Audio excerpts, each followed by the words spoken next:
ہمالیہ سے بھی بلند پاک چین دوستی کا آغاز کیسے ہوا؟ تیسری دنیا کا اپنی اقوام متحدہ بنانے کا خواب کیوں ٹوٹا؟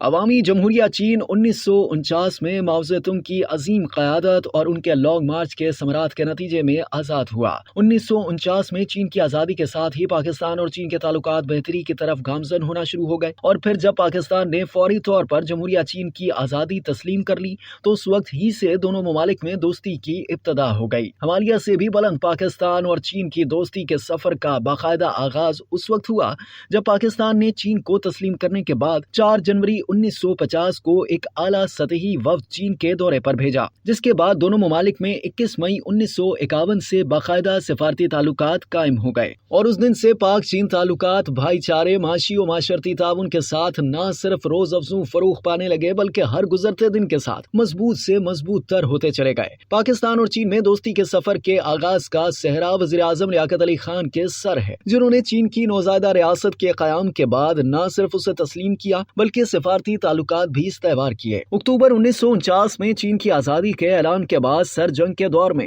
جب مغربی ممالک خصوصاً امریکہ اشتراکیت کے خلاف ہر محاذ پر نہایت زور و شور کے ساتھ صف آرا تھے، شہید ملت کی حکومت کی جانب سے اس شدید مخالفت کے باوجود چین کو تسلیم کرنا اور بعد ازاں دونوں ممالک کے مابین سفارت خانوں کا تبادلہ وہ اقدام تھے جنہوں نے پاکستان اور چین کے درمیان دوستی کی مضبوط بنیاد قائم کی، جس کا سفر آج بھی جاری ہے۔ تاہم عوامی جمہوریہ چین کے قیام کے بعد سے ہی پاک چین دوستی کا سفر رکاوٹوں کے باوجود بتدریج جاری ہے۔ 1957 میں پاکستان امریکہ کا باقاعدہ حلیف تھا، لیکن وزیر اعظم حسین شہید سہروردی اور وزیر اعظم چو این لائی نے ایک دوسرے کے ممالک کے سرکاری دورے کیے، جو سر جنگ کے ماحول میں بظاہر ایک مشکل اقدام تھا۔ 1960 کی دہائی کے وقت میں پاکستان اور چین کے درمیان سیاسی روابط میں مزید اضافہ ہوا جب الجزائر کی نوزائیدہ ریاست کے سربراہ احمد بن ولا کی دعوت پر چو این لائی ڈاکٹر سویکارنو اور ایوب خان کو جمال الدین ناصر کے ساتھ تیسری دنیا کی کانفرنس میں شرکت کے لیے الجزائر جانا تھا۔ اس کانفرنس کے ایجنڈے میں تیسری دنیا کے ترقی پذیر اور غیر وابستہ ممالک کی علیحدہ تنظیم کے قیام کا مقصد شامل تھا۔ انڈونیشیا کے صدر ڈاکٹر سویکارنو پہلے ہی اقوام متحدہ کو خیر بات کہہ چکے تھے۔ انہوں نے اعلان کیا تھا کہ تیسری دنیا اپنی علیحدہ اقوام متحدہ تشکیل دے گی۔ چو این لائی، ڈاکٹر سویکارنو اور ایوب خان مصر پہنچے تاکہ جمال عبد الناصر کے ہمراہ مذکورہ کانفرنس میں شرکت اور اس کے ایجنڈے کو بروئے کار لانے کے لیے الجزائر پہنچے، مگر ابھی وہ روانہ ہوئے ہی نہ تھے کہ اسی دوران اچانک الجزائر میں احمد بن والا کی حکومت کا تختہ الٹ دیا گیا، اور اس طرح تیسری دنیا کی اقوام متحدہ کا خواب شرمندہ تعبیر نہ ہو سکا۔ صدر احمد بن والا کی حکومت کو ہٹانے کے لیے بیرونی آشربات کے ذریعے اندرونی عناصر کو استعمال کیا گیا۔ اقوام متحدہ میں برسر اقتدار مستقل ممالک، جن کو اس ادارے کی کسی بھی کارروائی یا اقدام کے طور پر مسترد کرنے کا یک طرفہ اختیار حاصل تھا، یہ برداشت نہیں کر سکتے تھے کہ ایک اور اقوام متحدہ کے قیام کی وجہ سے ان کے اقتدار میں کمی واقع ہو۔ چین کے ساتھ دو طرفہ تعلقات کے فروغ میں پاکستان کی شراکت بھی اہمیت کی حامل ہے۔ پاکستان نے کبھی امریکہ کے دو چین نظریے کو تسلیم نہیں کیا۔ پاکستان کی قومی فضائی company Pakistan international air lines ان اولین فضائی کمپنیوں میں شامل ہے جنہوں نے عوامی جمہوریہ چین کے مختلف شہروں میں اپنی پروازوں کا اہتمام کیا تھا، جس کے ذریعے سرد جنگ کے انتہائی کٹھن دور میں چین کو بیرونی دنیا، خاص طور پر افریقی ممالک سے اپنے تعلقات استوار کرنے کا موقع ملا تھا۔ پاکستان اور چین کے مابین دوستانہ مراسم کے سفر میں تواتر کے ساتھ آنے والی حکومتیں، جن میں ذوالفقار علی بھٹو، میاں نواز شریف، محترمہ بینظیر بھٹو کے علاوہ جنرل ضیاء الحق اور جنرل پرویز مشرف کی غیر جمہوری حکومتیں بھی شامل تھیں، لیکن چین کے حوالے سے سب کی پالیسی یکساں تھی، اور آج بھی ملک کی سیاسی جماعتیں، ان کی قیادت اور مقتدر ادارے سب اس حوالے سے ایک پیج پر ہیں۔